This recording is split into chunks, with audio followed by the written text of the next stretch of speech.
Tem vários motivos. Primeiro, porque alguém já orou aqui que hoje é dia de ajuntamento, é dia de o povo de Deus se reunir.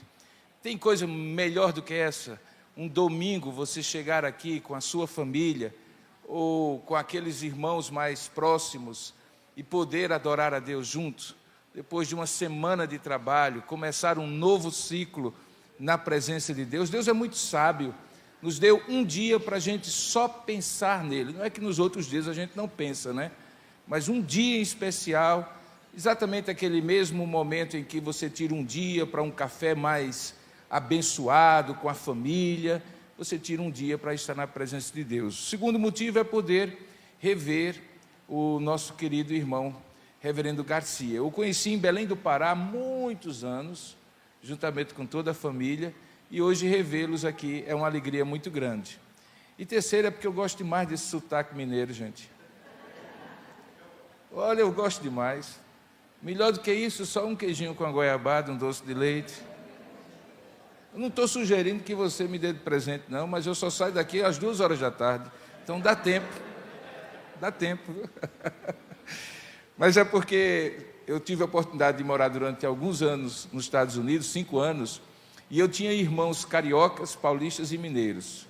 Assim, gente, o mineiro, para nós que somos do Nordeste, já entendeu meu sotaque, eu sou paraibano, é muito parecido com a gente já caminha, já leva para a cozinha, já serve um almoço, um torresmozinho, depois uma rapadura. Rapadura é nosso caso lá, né? Então é muito bom estar aqui, viu? Fiquei muito feliz. Ontem à noite eu estive nos 156 anos do Colégio Lavras, do Colégio de Gamo, aqui em Lavras. Foi uma alegria rever os queridos irmãos.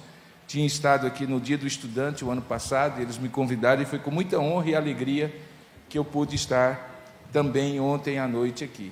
E aí eu falei para o Garcia: Garcia, deixa eu conhecer a sua igreja. Eu mesmo me ofereci, foi ele que convidou, não, viu? Eu mesmo me ofereci. Disse assim: rapaz, eu quero conhecer a sua igreja e eu quero pregar lá.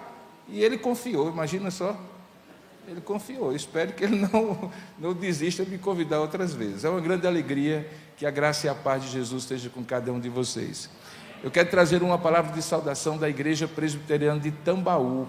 Eu sou pastor lá há 25 anos, plantei a igreja na cidade de João Pessoa. Eu estou fazendo pouca propaganda de João Pessoa, porque o pessoal está começando a ir demais para lá, está começando a ficar lotado.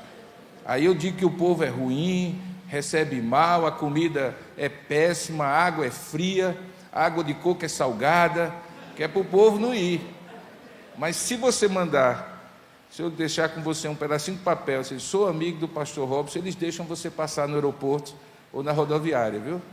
Então são muito bem-vindos. Qualquer dia desse que vocês quiserem tomar um banhozinho de água salgada, que eu sei que mineiro gosta, mas tem que ir para o Espírito Santo tomar água gelada lá, tomar banho de água gelada. Vai lá para o Nordeste, é muito mais quentinho, né? Muito melhor. Vai ser uma alegria recebê-los. E também em nome do Mackenzie, que eu tenho a alegria de servir como chanceler da instituição. Talvez você não conheça, essa instituição é uma instituição que tem 155 anos, que tem universidade, faculdades, hospitais, colégios, e que é uma das autarquias, uma das instituições da Igreja Presbiteriana do Brasil. A chancelaria representa a Igreja Presbiteriana do Brasil naquela instituição, em todas as unidades. E ela presta 3 tipos de serviço em nome da Igreja Presbiteriana do Brasil, que é a associada vitalícia do Mackenzie. Primeiro, ela representa a igreja no dia a dia da instituição, junto com todas as unidades e também para a sociedade civil e para os contatos que ela precisa ter na sociedade. O chanceler que faz isso como uma espécie de embaixador da igreja. Segundo, nós oferecemos um serviço de apoio emocional e espiritual para todo mundo no Mackenzie.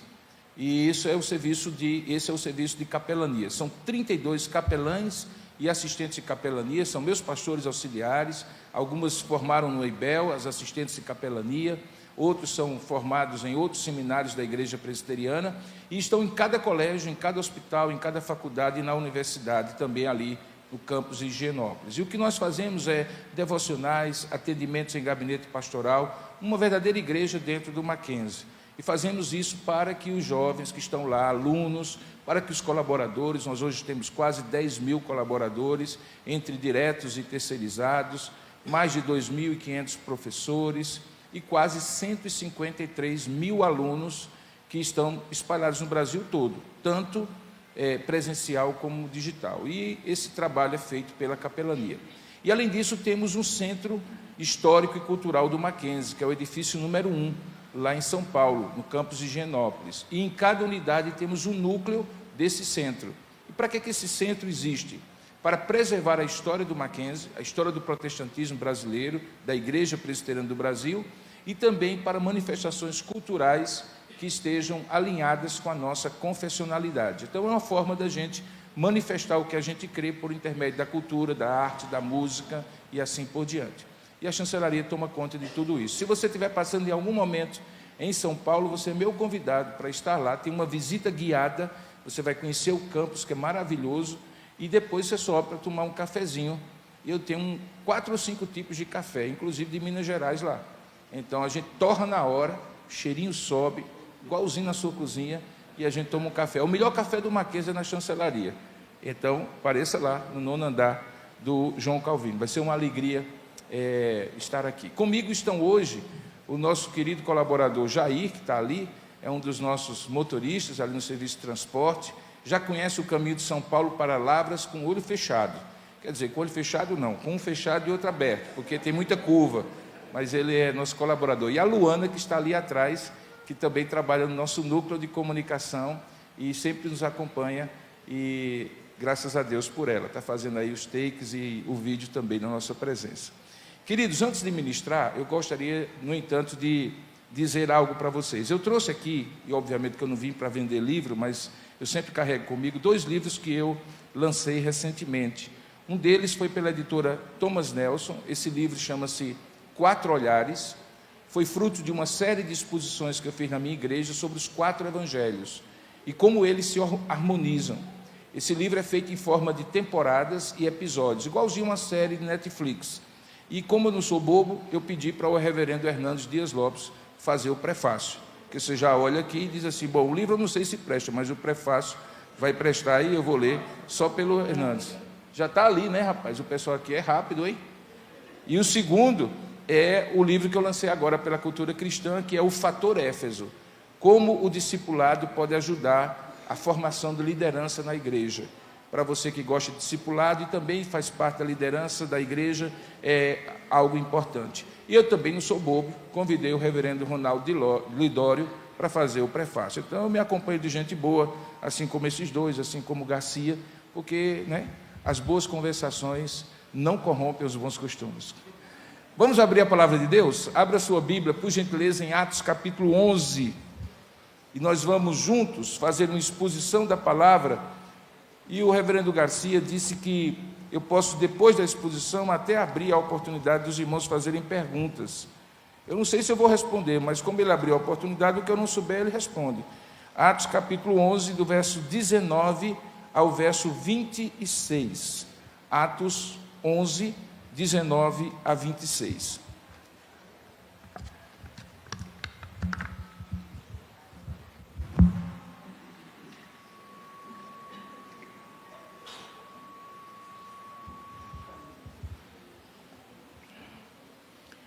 Diz assim a palavra de Deus: Então os que foram dispersos por causa da tribulação que sobreveio a Estevão, se espalharam até a Fenícia, Chipre e Antioquia, não anunciando a ninguém a palavra, senão somente aos judeus. Alguns deles, porém, que eram de Chipre e de Cirene, e que foram até Antioquia, falavam também aos gregos, anunciando-lhes o evangelho do Senhor Jesus. A mão do Senhor estava com eles, e muitos, crendo, se converteram ao Senhor. A notícia a respeito deles chegou aos ouvidos da igreja que estava em Jerusalém, e enviaram Barnabé até Antioquia. E tendo ele chegado e vendo a graça de Deus, alegrou-se e exortava a todos a que com firmeza de coração permanecessem no Senhor. Porque era um homem bom, cheio do Espírito Santo e de fé, e muita gente se uniu ao Senhor. E partiu Barnabé para Tarso à procura de Saulo, e tendo-o encontrado, levou-o para Antioquia, e por todo um ano se reuniram naquela igreja e ensinaram numerosa multidão. Em Antioquia foram os discípulos pela primeira vez chamados cristãos. Que Deus abençoe a sua palavra lida. Amém. Curva a sua cabeça ainda por um instante, feche os seus olhos, vamos pedir a iluminação do Espírito Santo para que Ele fale ao nosso coração. Ó Deus amado e querido Pai, nós estamos diante do Teu povo, na Tua presença e diante da Tua palavra que acabou de ser lida. Palavra inspirada, cheia de autoridade, palavra que é a nossa única regra de fé e prática, e que inspirada pelo Teu Espírito é a Tua palavra. Aquela palavra que o Senhor inspirou homens para escrever. Diante dela nós sabemos que a mera leitura desta palavra já fala ao nosso coração. Mas na hora em que nós nos colocamos diante do Teu povo para expor a Tua palavra, nós rogamos que este mesmo Espírito Santo ilumine agora a minha mente e a mente dos meus irmãos e irmãs para compreender essa palavra, para que ela traga a mensagem do Senhor para nós. Portanto, que nenhum de nós espere que um homem faça comentários sobre a Tua palavra, mas todos nós pedimos que o Teu Espírito fale conosco, e fale conosco por meio da Tua palavra. Fala conosco e nós Te daremos toda a honra, toda a glória e todo o louvor, porque assim oramos e rogamos a Ti em nome de Jesus. Amém. Queridos, eu tenho um filho de 32 anos, tenho 3 filhos, todos adultos, um 32, a menina tem 30, a gente sempre chama de menina, mas já é uma senhora casada, e um caçula de 25 anos, que passou na frente dos dois e me deu a minha primeira neta. Quando nós queríamos ensinar os nossos filhos, particularmente o primeiro, certas coisas que são próprias da vida, por exemplo, lavar o carro, era sempre um grande desafio. Você já experimentou convidar seu filho para lavar seu carro, junto com você? Você pega o balde, coloca lá, ou a mangueira, coloca o shampoo, coloca a espuma, faz a mesma coisa para ele, e diz assim: filho, você começa a lavar de cima para baixo. Você coloca um pouco de espuma, lava, deixa escorrer, você vai lavando depois, de um lado, aí você já faz um enxágue, porque se ficar no sol vai manchar, e depois você vai para o outro lado, você vai por cima do capô, e você ensina tudo direitinho, ele está lá prestando atenção em você, e você tem certeza que ele vai fazer do jeito que você falou.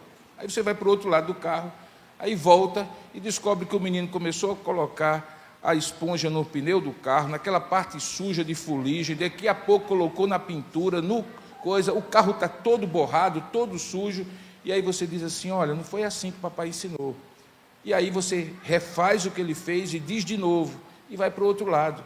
E por alguma razão ele faz exatamente o contrário. E aí você se pega pensando assim: era melhor ter lavado o carro sozinho. Às vezes eu fico pensando assim, que Deus diz assim: é melhor eu fazer minha obra sozinho. Porque às vezes somos nós, os pequenininhos, que fazemos as coisas ao contrário do que Deus quer que faça. Isso me levou a perguntar a esse texto e à palavra de Deus: qual é o homem ou a mulher que Deus usa? Quem é essa pessoa que Deus usa? Quem é o homem ou a mulher que Deus usa? Se você der uma olhada no texto, você vai descobrir que existem várias pessoas envolvidas nesse texto. Primeiramente, você vai encontrar pessoas que tinham sido dispersas. Veja aí o verso 19. Essas pessoas estavam exiladas das suas casas. Saíram de casa com a roupa do corpo, fugindo da perseguição, a partir do momento em que o próprio Estevão, diácono do Senhor, diácono da igreja, foi morto, como você bem sabe, e está ali descrito, apedrejado, cujas roupas foram jogadas ali aos pés de Saulo de Tarso. Essas pessoas, apesar de estarem correndo, fugindo para salvar a própria vida, elas, porque eram de fato servos de Deus, obreiros do Senhor, gente comum, como você e como eu, eles não apenas fugiram, mas eles fugiram pregando. Às vezes a gente pensa assim: como é que eu trabalho pregando? Como é que eu trabalho anunciando? Como é que eu estudo anunciando? Como é que eu vivo a minha vida no dia a dia anunciando o Evangelho? Esses aqui não tinham nem a opção, nem de trabalho, nem de estudo, eles simplesmente estavam fugindo. E enquanto eles fugiam, eles, diz o texto, anunciavam a palavra, diz o versículo 19. No entanto, eles anunciavam a palavra, o primeiro grupo, com uma certa limitação da visão que Deus tinha dado para eles. Lembre que o ide de Jesus é, portanto, ide e fazei discípulos de todas as nações. A amplitude da igreja, o mistério que estiver oculto, segundo a expressão de Paulo, escrevendo aos Colossenses, é que Deus sempre teve um plano de formar um povo para si, tanto judeus como gentios, mas esses aqui eram operosos, mas faziam uma coisa diferente, porque diz o texto que, vindo da Fenícia, ou vindo de Jerusalém, melhor dizendo, indo até a Fenícia, Chipre e Antioquia, eles não anunciavam a ninguém, senão somente aos judeus. Eles entendiam que, como judeus, sendo Jesus judeu, o Messias prometido aos judeus, eles deviam anunciar somente aos judeus. Eles faziam a obra, mas eles tinham uma visão limitada. Eles eram daquele grupo que era judeus, Jesus como judeu, apenas para os judeus. Esse grupo vai criar uma certa identidade no início da igreja cristã, a ponto de criar problemas sérios de unidade da igreja. Esse grupo depois se cristaliza e se torna um grupo de judaizantes. Os judaizantes eram aqueles que, por onde Paulo posteriormente pregava, eles iam atrás, desfazendo a pregação de Paulo e tentando demonstrar que o gentio, aquele que não era judeu, antes de se tornar cristão, deveria fazer uma parada obrigatória no judaísmo, se circuncidar, obedecer à lei, para depois se tornar cristão. Isso foi tão sério que provocou o primeiro concílio da igreja em Jerusalém, em Atos capítulo 15, e motivou Paulo a escrever a primeira carta aos Gálatas, uma carta circular para aquela região que hoje é a cidade, o país da Turquia, e que tinha 4 igrejas que Paulo tinha fundado depois, a partir do capítulo 13, Antioquia da Pisídia, Icônio, Listra e Derbe. Então, esse grupo tinha, sim, envolvimento com a obra de Deus, eles de fato eram crentes, eles de fato estavam fazendo a obra de Deus, mas com uma visão limitada. Havia, porém, um outro segundo grupo, que também é de obreiros do Senhor, embora fosse gente comum como nós. No versículo 20 diz que alguns deles, ou seja, não era maioria, não eram todos, mas alguns deles, porém, que eram de Chipre e de Cirene, e que também foram até Antioquia, veja aí o verso 20, falavam também aos gregos, e a eles anunciavam o evangelho do Senhor Jesus. Gregos aqui é sinônimo de gentios, aqueles que não falavam hebraico. Aqui nós temos obreiros que também estão anunciando, veja o termo é igual no versículo 19 e no versículo 20, anunciavam, proclamavam o evangelho, e enquanto uns tinham uma visão limitada, esses aqui tinham uma visão ampliada, porque eles entenderam o propósito de Deus, que não era o evangelho apenas para judeus, mas também para os gentios. Então, qual é a primeira lição que nós tiramos do homem que Deus usa? Às vezes esse homem não está maduro, essa mulher não está madura espiritualmente o suficiente para compreender toda a amplitude da obra de Deus, mas Deus usa a si mesmo, porque Deus usa porque quer. Deus usa a quem quer, com a limitação que nós temos, e mesmo assim Deus nos usa. Eu não desisti de ensinar meu filho a lavar o carro quando ele lavou errado da primeira vez. Deus também não desiste de ensinar você a participar da obra, mesmo que você tenha limitações. Mas isso não significa que Ele deseja que você fique com limitações. A palavra de Deus diz que nós devemos crescer na graça e no conhecimento do Senhor. Se uma criança nasce e não cresce, alguma coisa está errada. Se um cristão nasce de novo e não cresce, alguma coisa está errada. Se uma igreja cresce, mas não se desenvolve de maneira madura, apenas incha e se torna maior numericamente, alguma coisa está errada. Mesmo quando ela está madura, se ela fica só em si mesmada nas 4 paredes do templo e não olha os campos que já estão brancos para a ceifa, alguma coisa está errada. Ela precisa crescer na maturidade e na visão do que Deus tem para ela.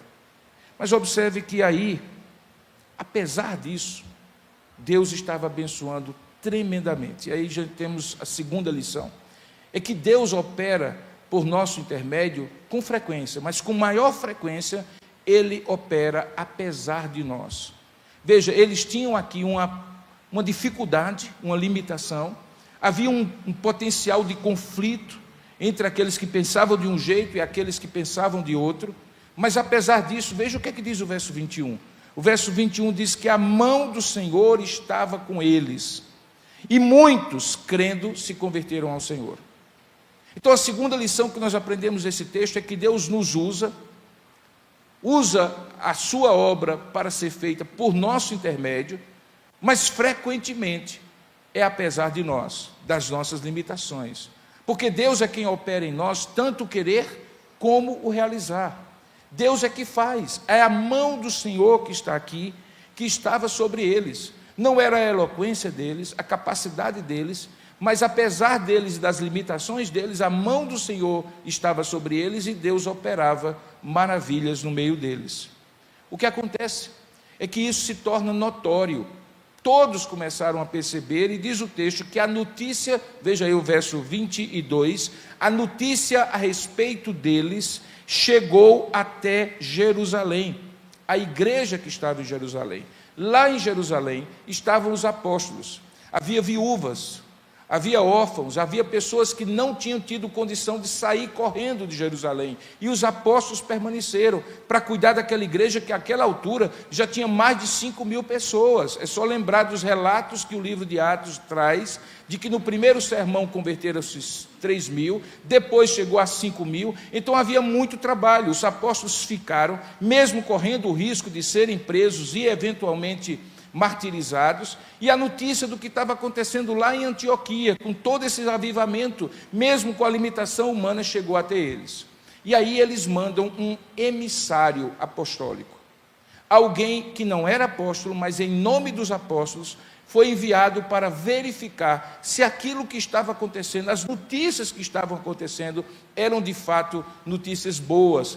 Deus realmente estava operando. E aí a gente é apresentado a um sujeito chamado Barnabé. E é sobre esse sujeito em particular que eu quero chamar a sua atenção. Até agora a gente não sabia sequer o nome dos outros que estavam anunciando. Eram alguns, eram muitos, mas não tinham um nome. Mas agora nós temos um nome. E esse nome é o nome de Barnabé.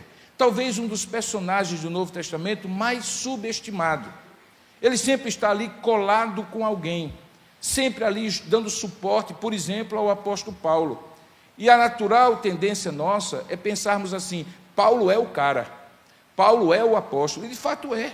O homem escreveu 13 dos 27 livros do Novo Testamento, plantou igrejas em 3 continentes diferentes, foi usado por Deus de maneira extraordinária, é o grande sistematizador da teologia cristã, é o homem que influenciou Agostinho, que influenciou Calvino e que trouxe a fé para cada um de nós, a fé reformada, baseada na palavra de Deus. Então Paulo sim era alguém extraordinário, mas Paulo provavelmente não seria o que ele foi se não tivesse ao seu lado um Barnabé da vida.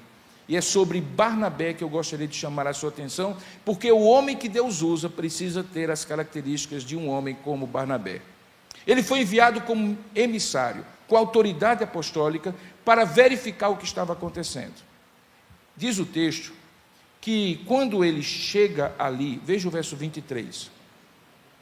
Tendo ele chegado, o texto descreve que ele teve 3 atitudes.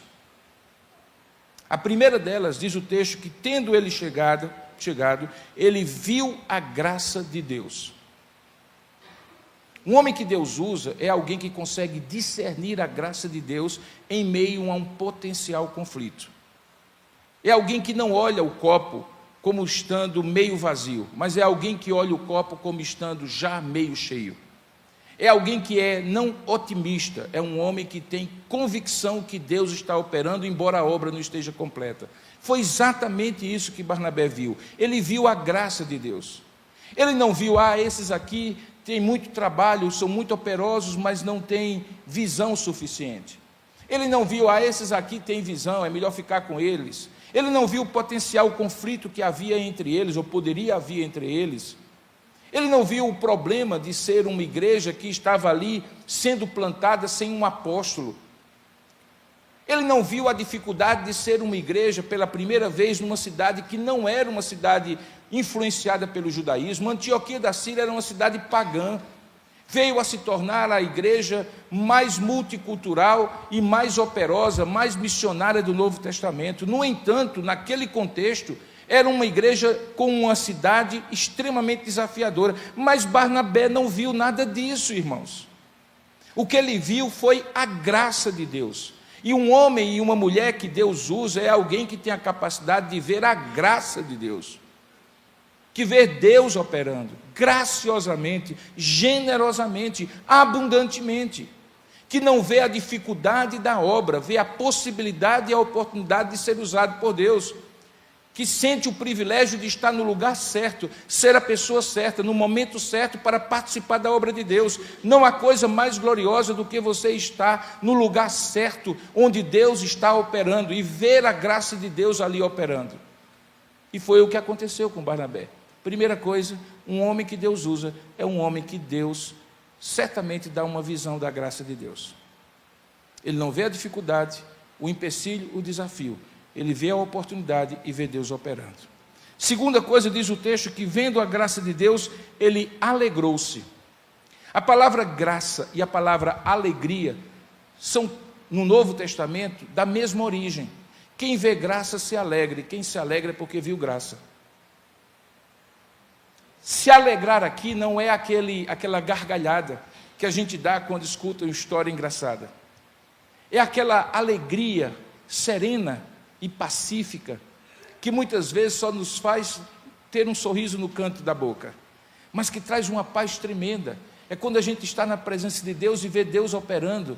É quando a gente vê o que outros não estão vendo, quando a gente começa a perceber o que Deus está fazendo, e aquela paz, aquela alegria, que é fruto do Espírito Santo, toma conta da alma, e aí nós nos alegramos. Barnabé se alegrou. Barnabé viu e disse assim: está se cumprindo, Deus está operando, Antioquia está sendo impactada por homens e mulheres simples, que estão sendo usados pela graça de Deus, e eu me alegro de ver isso acontecendo.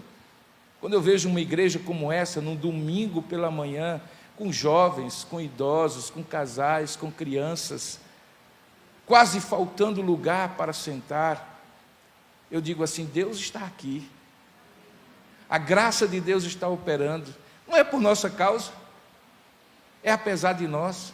Isso alegra o coração. Quando a gente está fazendo uma visita e de repente só tem 2 pessoas, e não é a questão que a alegria é só quando tem muita gente, só tem 2 pessoas, e de repente a gente tem a oportunidade de conversar com aquela pessoa e ver os olhos daquela pessoa se abrindo, aquela pessoa absorvendo o Evangelho, entregando a sua vida a Jesus Cristo. Qual é o sentimento, a emoção que existe no seu coração, meu irmão, se não alegria? Você vê que Deus está lhe usando, você vê que Deus está agindo, que aquela vida está acontecendo ali um milagre. Afinal de contas, basta uma vida para que o céu se alegre. Barnabé viu a graça, Barnabé se alegrou.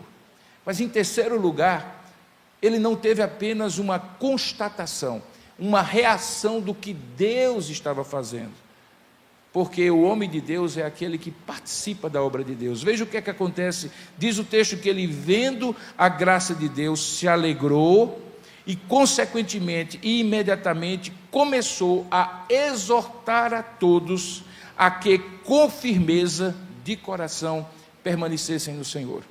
Ele começou a se envolver. A alegria de Barnabé não era contemplativa, tipo braços cruzados e vendo os outros trabalharem e Deus agir.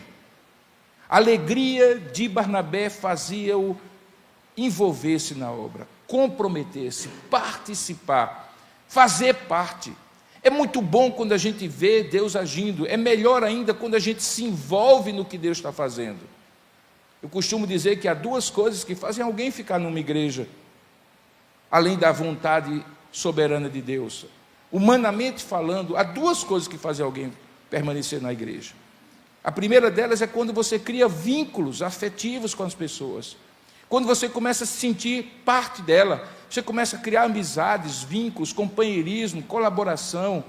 Você começa a participar da vida da pessoa e a pessoa participar da sua vida. Você começa a contar com as pessoas começam a contar. Gente que entra e sai da igreja, não cumprimenta ninguém, seja porque é tímido, ou seja porque não se sente parte do grupo, corre o risco rapidamente de repente ter que sair, porque não tem nada que o segure.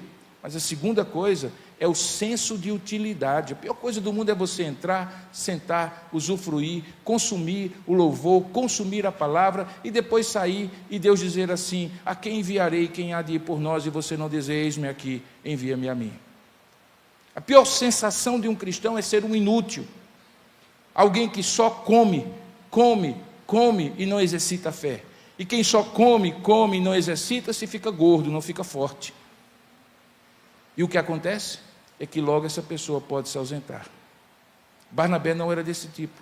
Barnabé se envolvia. Ele tinha uma missão que os apóstolos tinham dado, e logo ele entrou de cara naquela missão e começou a exortar a todos a que com firmeza de coração permanecessem no Senhor. Veja como é que essa frase está dizendo. Ele não apenas dizia: fiquem firmes. Ele começou a explicar como eles deveriam permanecer no Senhor, para ficar firme no Senhor.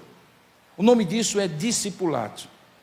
Eu sou apaixonado, irmãos, pela proclamação da palavra. Deus me chamou para isso. Eu louvo a Deus pela oportunidade de pregar a palavra. Mas quando a gente prega a palavra, normalmente a gente diz às pessoas o porquê e o que elas devem fazer. Mas é quando a gente se encontra com alguém ou com alguns, no dia a dia, ou uma vez por semana, ou em tempo que for, e consegue sentar, abrir a Bíblia, explicar, responder perguntas, é que a gente começa a derramar a nossa vida na vida de alguém, e aquela pessoa começa a compreender o como, aquilo que foi falado, como vai acontecer na vida dela, como ela pode participar, como ela deve fazer. O discipulado é quando alguém explica o como a pessoa sai da descrença para a crença, da crença para a maturidade, da maturidade para a liderança ou para a influência. Em outras palavras, Barnabé estava discipulando aqueles que tinham se convertido. É muito importante proclamar, abrir a porta da igreja bem larga para que muitos entrem, mas é preciso cuidar da porta do lado de trás, para que à medida que aqueles que muito entram, também não saiam muitos. É preciso estreitar a porta do lado de trás. E quem faz isso é o discipulado, quando você começa a compreender o como Deus quer lhe ensinar, o como Deus quer lhe abençoar, o como você pode se envolver na obra de Deus. E é isso que Barnabé faz. Portanto, Barnabé é um homem que Deus usa, por ser alguém que não apenas contempla a obra de Deus, mas que também se envolve e se compromete com a obra de Deus. Mas por que ele fazia isso? Porque Barnabé tinha características de um caráter cristão maduro.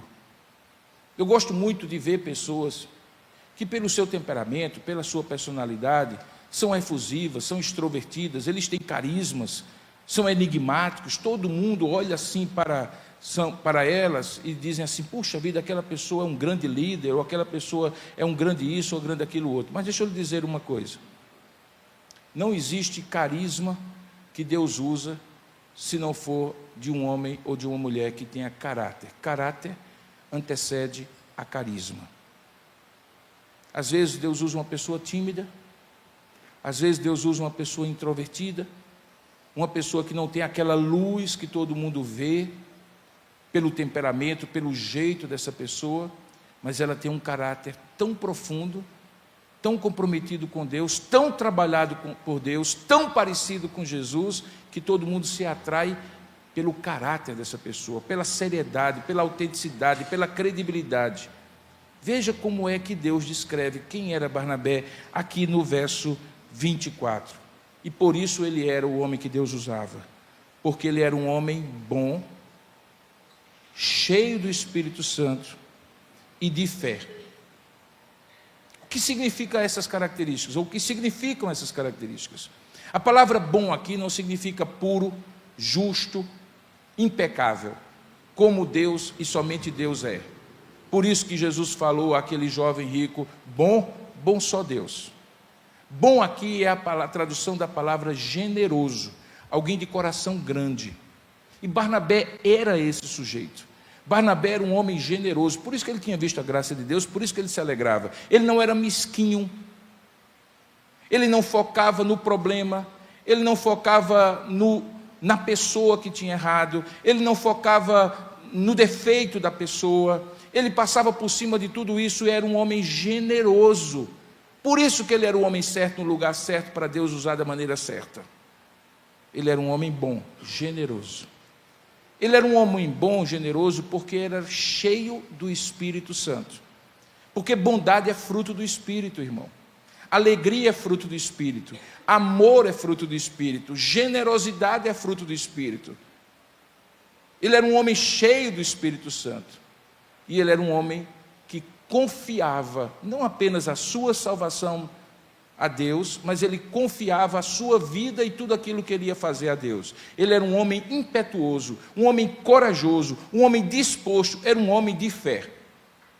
Lembre que fé é o oposto no Novo Testamento a medo. Todas as vezes que Jesus se encontrava com seus discípulos, ele dizia assim: não temais, porque ele sabia que o medo imobiliza. Ele sabe que o medo nos faz dar um passo para trás, enquanto que alguém que tem fé dá um passo para frente, confiando que é Deus que vai levá-lo. Assim era Barnabé. Ele é descrito como um homem bom, cheio do Espírito Santo, cheio de fé.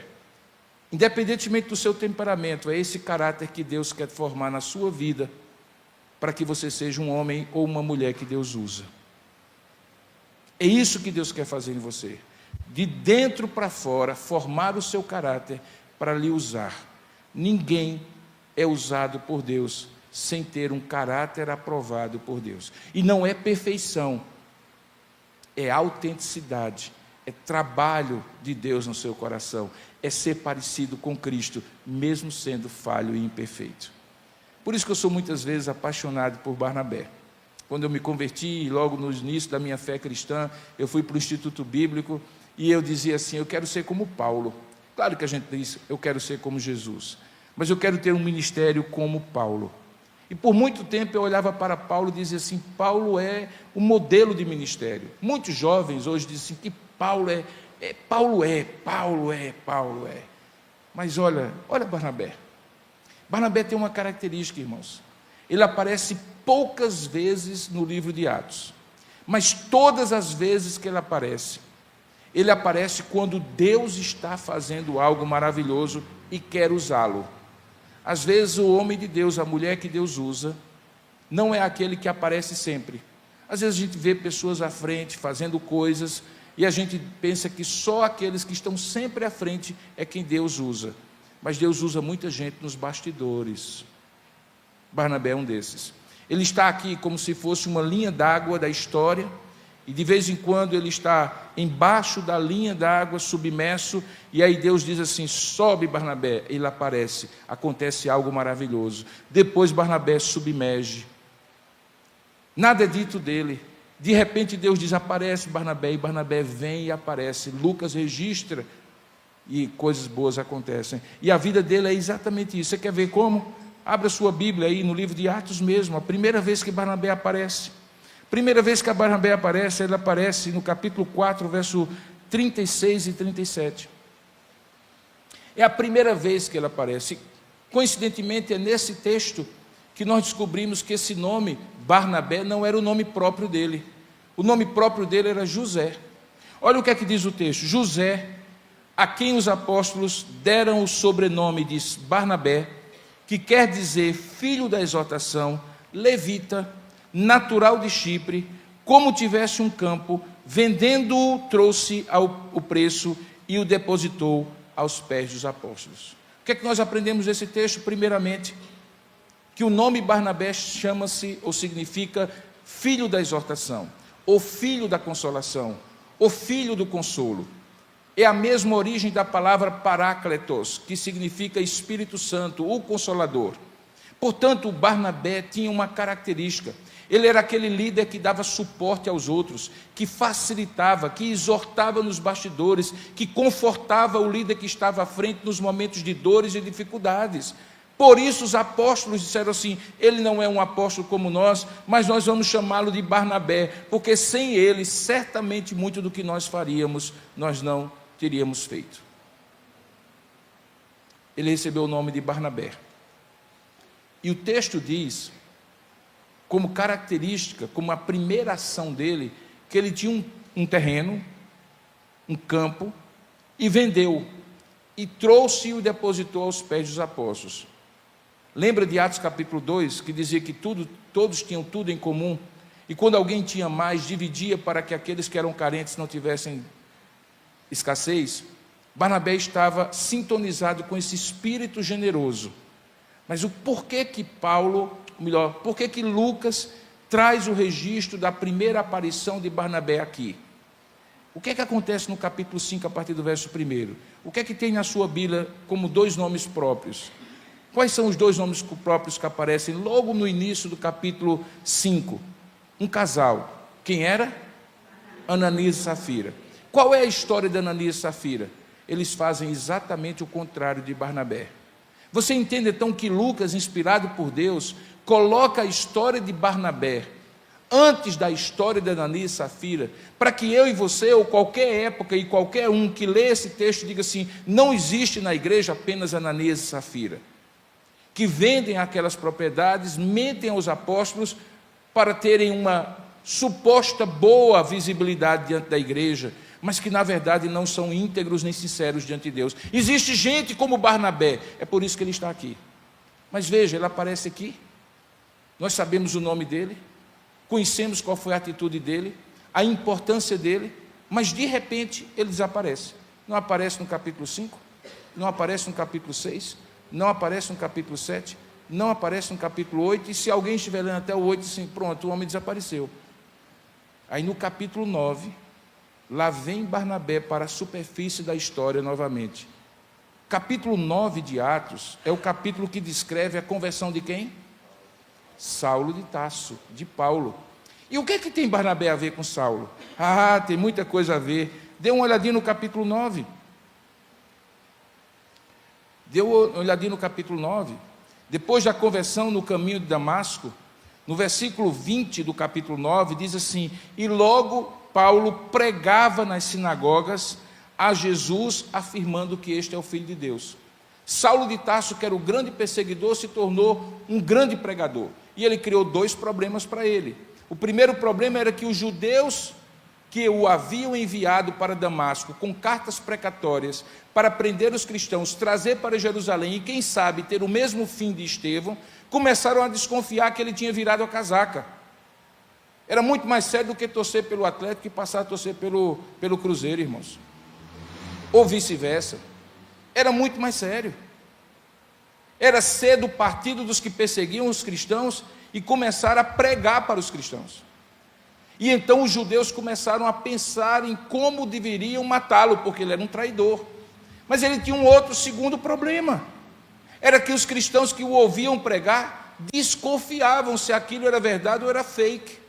Imagina o sujeito ontem matava cristão, aí hoje de manhãzinha acorda dizendo a paz do Senhor. Imagina alguém em Lavras aqui que você conhece que é da pessoa mais assim, criminosa, corrupta. Não precisa dizer o nome aqui não, viu, irmão, que eu não conheço ninguém aqui mesmo, então não precisa dizer. Mas imagina o pior sujeito de Lavras, aí de manhãzinha cedo, no sábado ele apronta, todo mundo fica sabendo, aí na segunda-feira ele chega aqui: paz do Senhor, meu irmão, o que é que você fez? Oxe, hoje não pode dizer, né, porque hoje é lá no Nordeste. Uai, o homem se converteu? Como é que pode? E o cara começa a olhar assim, dizer assim: vamos ver, né? Vamos olhar. Fica todo mundo ali. Então Paulo criou um problema. Os judeus amigos desconfiavam dele, que ele tinha virado a casaca e queriam matá-lo. E os cristãos, de quem ele agora fazia parte, desconfiavam dele e não o aceitavam. Quem coloca Paulo debaixo do braço, sai de Damasco, leva para Jerusalém, se reúne com Pedro e com os demais apóstolos e diz assim: o homem se converteu mesmo. Quem é? Barnabé. Olha o texto que diz. Diz o texto que Barnabé, verso 27 do capítulo 9, tomando-o consigo, levou-o aos apóstolos e contou-lhes como ele vira o Senhor no caminho, e que este lhe falara, e como em Damasco pregara ousadamente em nome de Jesus. E estava com eles em Jerusalém, entrando e saindo, pregando ousadamente em nome do Senhor. Percebe? Ele era o líder do suporte, aquele que confiava em quem todo mundo desconfiava, que via a graça de Deus não apenas ali, mas já tinha visto antes na vida de Saulo. É aquele que todo mundo gostaria de ter no momento em que a própria pessoa não acredita no que Deus está fazendo na sua vida. E alguém diz: fica firme, irmão, eu confio que Deus está fazendo a boa obra e haverá de completar até o dia de Jesus Cristo. É bom ter alguém assim? Esse é Barnabé. Mas melhor do que ter alguém assim é ser alguém assim. Porque o homem que Deus usa é o homem que confia na obra de Deus na vida das pessoas, que não desiste das pessoas, que dá suporte às pessoas, que se torna até fiador espiritual das pessoas, que foi o que Barnabé foi para Saulo. O que é que acontece no capítulo 9? Aparece Barnabé aqui, Barnabé desaparece. Restante o capítulo 9, nada de Barnabé. Capítulo 10, nada de Barnabé. Capítulo 11, nada de Barnabé, a não ser no finalzinho, no texto que nós lemos. Barnabé reaparece aqui, novamente para um papel de ser o homem certo, que Deus usa no lugar certo, da forma certa, como tinha usado no começo, quando recebeu o seu nome pelos apóstolos, como foi usado quando foi companheiro de Saulo e o levou até os pés dos apóstolos, e agora, quando a obra de Deus está acontecendo lá em Antioquia. Volte agora para o capítulo 11. Veja que esse homem era um homem bom, cheio do Espírito Santo e de fé, que viu a graça de Deus, se alegrou e exortou a todos que permanecessem firmes no Senhor. Esse é Barnabé. O que é que acontece? O que Deus já estava fazendo, por meio daqueles exilados que estavam fugindo para poupar a própria vida, cristãos perseguidos pelos judeus, e que a palavra de Deus diz que muitos se converteram porque a mão do Senhor estava sobre eles. No versículo de número 24 diz que muita gente se uniu ao Senhor, também por intermédio de Barnabé. O que era bom ficou ainda melhor. O que era feito por pessoas também passou a ser feito por pessoas junto com Barnabé, e a obra de Deus ainda mais se expandiu. O que é que você e eu faríamos no meio de uma situação como essa, em que tudo está dando certo? A igreja está crescendo, gente está se convertendo, o seu pequeno grupo de discipulado está florescendo, o ministério de louvor da igreja está tudo em paz, muita gente querendo trabalhar, a SAF está desenvolvendo o seu trabalho, está dando tudo certo, todo mundo olha para você: pastor, que fase a igreja está, hein? Que bênção a igreja está. O que é que qualquer pastor faria? O que é que eu faria? O que é que você faria? Ótimo, vamos continuar fazendo. Mas aí vem a última característica de um homem de Deus. Ele entende que o que é bom fazer sozinho é melhor fazer com outros. Deixa eu lhe dizer uma coisa, bem sincero. Deus está lhe usando. Treine alguém junto com você, porque você não é para sempre. Deus pode querer que você faça outra coisa, e é preciso que alguém lhe suceda. E mesmo que não for assim, tem coisas que Deus quer fazer com mais de uma pessoa. Enquanto um faz para um lado, o outro faz para o outro, e cria-se sinergia e cooperação, porque tudo que é bom fazer sozinho é melhor ainda quando se faz junto com outras pessoas comprometidas. O que é que acontece? De onde eu cheguei a essa conclusão? Veja o que é que diz o verso 25. No meio desta grande bênção que Deus estava dando, usando Barnabé, de repente, Lucas, o escritor de Atos, diz assim: e partiu Barnabé para Tarso, à procura de quem? De Saulo. E diz o texto que, tendo-o encontrado, verso 26, trouxe-o para Antioquia. Para quê? Para fazer o que o verso 26 descreve: por todo um ano se reuniram Paulo e Barnabé naquela igreja e ensinaram numerosa multidão.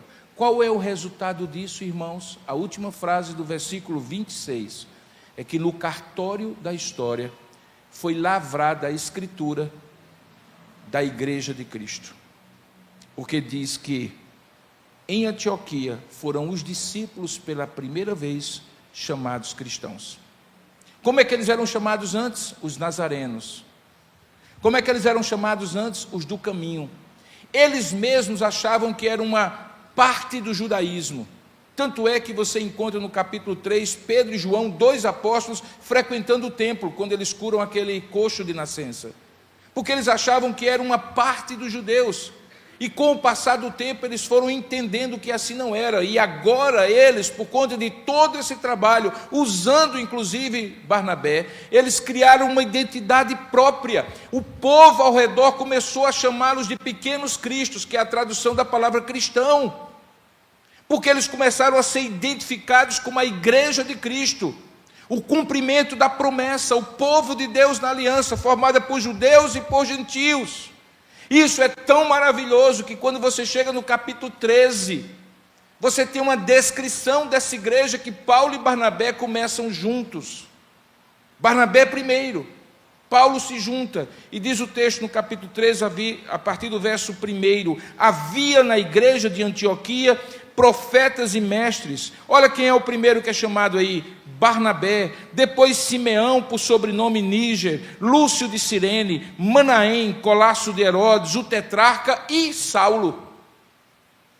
A primeira igreja multicultural tinha uma equipe pastoral multicultural, de vários lugares que se formaram. Deus juntou num ajuntamento santo para tornar aquela igreja a igreja missionária do Novo Testamento. E veja como começa, verso 2: e servindo eles ao Senhor e jejuando, disse o Espírito Santo: separai-me agora Barnabé e Saulo para a obra que os tenho chamado. E os envia para a primeira viagem missionária. Estou chegando à minha conclusão. Quem é o homem que Deus usa? Quem é a mulher que Deus usa? Não é o perfeito, não é o mais competente, não é o mais capaz, não é o mais experiente. Deus usa anônimos como aqueles que foram dispersos. E Deus usa Barnabés, que não querem ser o primeiro, que não são aqueles que mais aparecem, mas que fazem um trabalho maravilhoso a partir de um caráter transformado. Um homem que vê a graça de Deus, uma mulher que se alegra com aquilo que Deus faz e que se dispõe a servir e não serve sozinho, convida outros a servir consigo. A pergunta que eu lhe faço, à luz desse texto, sinceramente, que não houvesse nenhuma parte ou outra do Novo Testamento, você preferiria ser Saulo, Paulo ou Barnabé? Se fosse só esse o texto que você conhecesse no Novo Testamento, quem seria o modelo que você diria assim: eu quero ser como? Seria Saulo ou seria Barnabé? Muito provavelmente você diria Barnabé. E eis aqui o desafio: essa igreja precisa muito mais de Barnabés do que de Paulos. Qualquer igreja, a minha lá em João Pessoa, sempre vai precisar mais de Barnabés do que de Paulos. E nesta manhã ensolarada, bonita, que Deus me dá o privilégio de estar aqui com vocês, eu quero lhes dizer: diga sim para Deus: Senhor, eu quero ser o Barnabé nessa igreja. Eu quero ser o Barnabé entre os jovens. Eu quero ser o Barnabé entre os adolescentes. Eu quero ser o Barnabé no meio das senhoras da igreja. Eu quero ser o Barnabé no trabalho de evangelização na escola, no meu colégio, na minha faculdade. Eu quero ser o homem e a mulher que Deus usa na minha vizinhança. Eu quero ser luz do mundo e sal da terra no meu trabalho. Deixa eu dizer uma coisa para você, meu querido irmão. Sabe aquele seu trabalho de onde você tira com muito suor o seu sustento e da sua família? aquele lugar, aquela oportunidade, é um pretexto de Deus para lhe usar naquele lugar. Deus poderia lhe dar o que você precisa em qualquer lugar. Sabe por que Deus lhe colocou ali? Naquela empresa, naquele órgão, naquela instituição? Porque Deus quer lhe usar ali. Você precisa ser o Barnabé de Deus naquele lugar. Há outras igrejas aqui, mas sabe por que você foi colocado por Deus aqui? Porque Deus quer lhe usar aqui, na sua igreja local, como Barnabé do Senhor aqui. Seja você um homem, seja você uma mulher que Deus usa. Portanto, o meu desafio para você é: Senhor, eu quero ser o Barnabé que Deus usa. Você consegue orar comigo nesse momento, pedindo isso a Deus? Você tem coragem de dizer: Senhor, eu quero ser o Barnabé? O filho da exortação, a filha da exortação, aquele que dá suporte e que Deus usa no tempo e da forma como Ele quer. Então eu lhe convido a curvar a sua cabeça, fechar os seus olhos e dizer assim: Senhor, eu quero ser Barnabé. O que Deus vai fazer, eu não sei. Onde Deus vai usar, também não sei. O Senhor é o Senhor da obra, Ele é que sabe. Mas Ele quer usar você. Ele quer usar você. Seja o homem, seja a mulher que Deus usa. Ó Deus amado e querido Pai, Tu és o Deus todo-poderoso, todo-sábio. Tu és o Deus todo-presente. Tu podes fazer todas as coisas sozinho, segundo o Teu querer e segundo o beneplácito da Tua vontade. Tu és poderoso para fazer infinitamente além daquilo que pedimos ou pensamos. Tu és o Senhor do tempo, Tu és o Senhor da história. Tu ages, e agindo o Senhor, quem impedirá? E apesar de seres o que Tu és, Tu nos convida. Que privilégio, Pai, que privilégio. Tu nos convocas, Senhor, para sermos homens e mulheres que Tu usas. Quem somos nós, ó Pai? Já somos abençoados e agraciados pela salvação. E o Senhor não somente nos salva e nos garante um lugar no céu, mas aqui na terra nos comissiona para ser sal da terra e luz do mundo. Para sermos cooperadores, colaboradores da Tua obra. Tu nos usas, Senhor, e já tem nos usado. Mas de maneira muito particular, à luz da Tua palavra que foi exposta, e segundo aquilo que nós pedimos, que o Teu Espírito falasse conosco, eu te rogo nesta manhã, que o Senhor visite o coração de cada adolescente, de cada jovem, de cada homem e de cada mulher nesse lugar.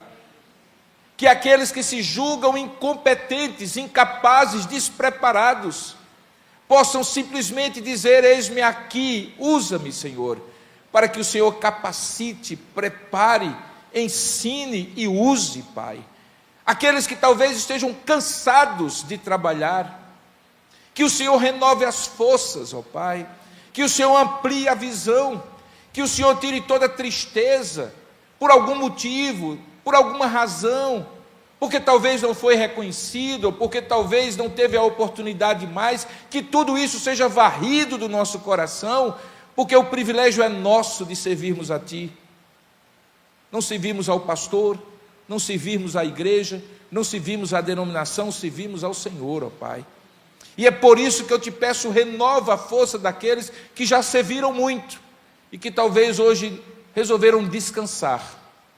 Mas convém fazer a obra de Deus enquanto é dia, porque de noite ninguém pode trabalhar. O próprio Senhor Jesus nos diz: o Pai trabalha ainda hoje, e eu trabalho também. Por isso eu te peço, Senhor, que o Senhor faça cumprir a Tua palavra, que esses queridos irmãos sejam firmes e constantes, e sempre abundantes na obra do Senhor, sabendo que no Senhor o seu trabalho não é vão, Pai. Por isso levanta homens, levanta mulheres nesta manhã, que sejam homens e mulheres que Deus use, sejam Barnabés na igreja do Senhor. Que o Senhor mesmo faça para a Tua própria honra, para a Tua própria glória, em nome e para a glória de Jesus. Amém e amém. Deus abençoe.